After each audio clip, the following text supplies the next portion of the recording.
সম্পর্ক কখনো দূরত্বের কারণে নষ্ট হয় না।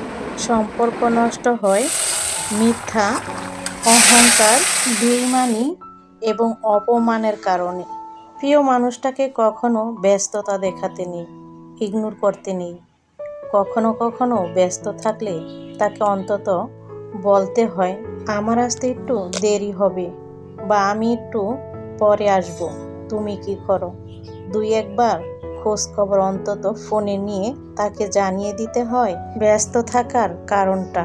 অনেক ছেলেরা আছে বিদেশে থাকে, বউ একটু ফোনের অপেক্ষায় থাকে, সে আর কী বা পায়, একটু ফোনের কথা আর হচ্ছে সংসারের কাজ কাম, এইসব নিয়ে হচ্ছে সেই মেয়েদের জীবন। কিন্তু স্বামীর ফোনের অপেক্ষায় থাকা সেই মেয়েদেরকে বলতে হয়, আমি ব্যস্ত থাকার কারণে তোমাকে সময় দিতে পারিনি। কিন্তু এমন এমন মানুষ আছে সারাদিন অপেক্ষা করতে থাকে, এতটা ব্যস্ত থাকে যে তার সাথে কথা বলার সময়ও পায় না। যখন সে ফোন দিবে তখন তার অজুহাত ব্যস্ততা, খুবই বিজি থাকে। আবার সব ছেলেরা এক হয় না, বিদেশের বাড়িতে থেকে বউকে ঘন্টার পর ঘন্টা ফোন দিতে থাকে। হাজার কষ্ট করে কাজ করার মাঝেও স্ত্রীর সাথে ফোনে কথাই বলতে থাকে। ওইদিকে সে 4টা বাড়ি খেয়ে হাতে ব্যথা পেয়ে গেছে, তারপরও সে কথাই বলতেছে। আসলে সব পুরুষ মানুষ এক হয় না। সবাই যদি ভালো হতো, সবাই যদি একরকম হতো, তাহলে তো সবার মনে দুঃখ থাকতো না, তাহলে আর কেউ খুশি আর কেউ কষ্টে থাকতো না। কত মানুষ আছে কতভাবে কত কষ্টে আছে, কত মানুষ আছে আনন্দে থেকেও শুকরিয়া মানে না আল্লাহর কাছে। আলহামদুলিল্লাহ, আমার কথা কি বলবো, আমার হাজব্যান্ড তো একদমই বাসার নিচে তার দোকান, আমি তো তার সাথে সারাক্ষণই ব্যস্ত। সে কি করে না করে সব দেখতে থাকি আর ঘরের কাজকামও করতে থাকি। কিছু কিছু মানুষের কথা মনে পড়ে তখন অনেক কষ্ট লাগে। আর বেশি ব্যস্ত হচ্ছে আমার ভিডিও বানানো নিয়ে।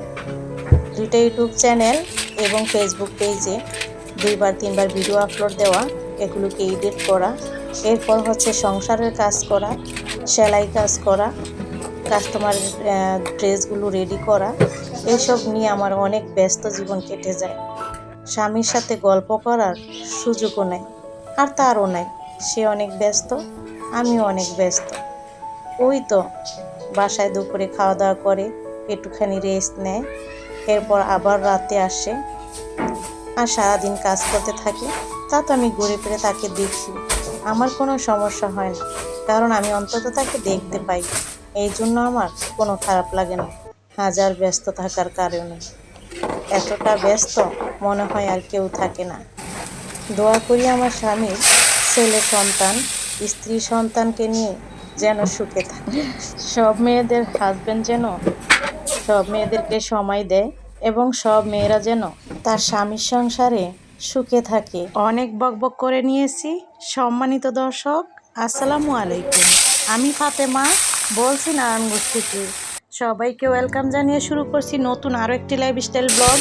আশা করছি সম্পূর্ণ ভিডিওটি শেষ পর্যন্ত দেখবেন ইনশাআল্লাহ। ভিডিওটি আপনাদের কাছে ভালো লাগবে।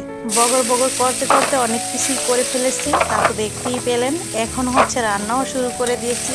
তেমন একটা রান্না করব না।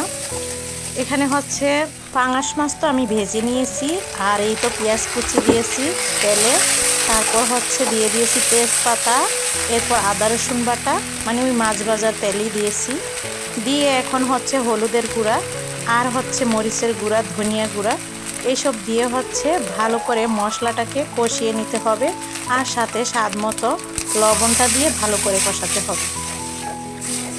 সাথে কিছুটা পানি দিয়েছি, পানির পরিমাণটা অল্প একটু বেশি দিয়েছি যেন ভালো মতো মশলাটা কষানো হয়। পানিটা চাইলে আপনারা 2 রাতে দিয়ে মশলাটা কষলে আরও বেশি ভালো হয়। যাই হোক, দেখুন মশলা কিন্তু আমার কষানো এখনও হয়নি, যদিও তেল উঠে আসছে। আর একটু কষিয়ে নিব। তেল উঠলেই যে ভালো কষানো হবে তা না, ভুজে নিতে হবে এটা কেমন কষানো হয়েছে। তারপর আমি এখানে দিয়ে দিলাম ঝোলের পানি। ঝোলের পানি একটু বেশি পরিমাণেই দিয়েছি, যেহেতু ভুনা করব, তবে হালকা একটু ঝোল ঝোল যেন থাকে, তাহলে ভাতটা খেতে ভালো লাগবে।